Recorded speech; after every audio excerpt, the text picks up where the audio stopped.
Matt Callan back at the Roundtable, continuing our NBA stat previews, today showing how these three numbers will tell the story of the 2018-19 Minnesota Timberwolves. The Timberwolves starting lineup of Jeff Teague, Jimmy Butler, Andrew Wiggins, Taj Gibson, and Karl-Anthony Towns played 1,131 minutes together last season.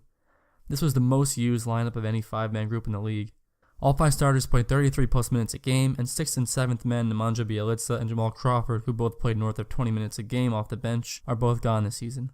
It has become a theme of Tom Thibodeau coached teams that the bench barely plays. The Timberwolves bench players averaged just 13.7 minutes a game, easily lowest in the NBA, and scored just 16.6 points per game, second lowest in the league.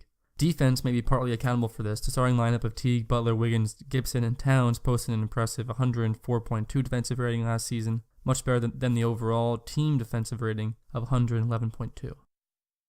26.1 of Timberwolves shots last year came from behind the three-point line, or just 22.5 a game, both which were lowest in the league.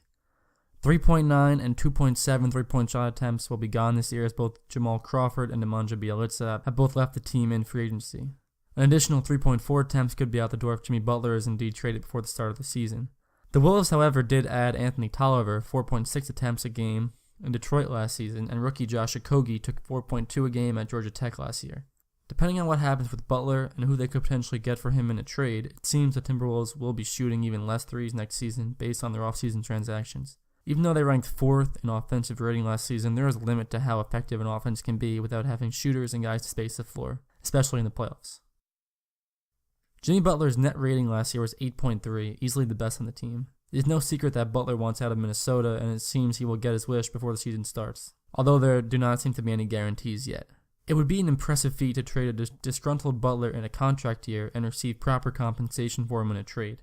It seems like a lose-lose for the Timberwolves. They either convince Butler to buy in for one more year and then most likely lose him in free agency, or trade him before the season, which most likely makes the team worse. Either way, this team's looking like a fringe playoff team. They should be right in the mix of things in the West with the talent they have if Butler sticks around. If not, they're probably on the outside looking in, but still will stay very competitive, led by maybe the best young player in the league in Karl-Anthony Towns. That's going to be it from the Roundtable. Check out the full NBA season preview playlist, and if you like those, consider subscribing. More videos on the way every day in September for all 30 NBA teams.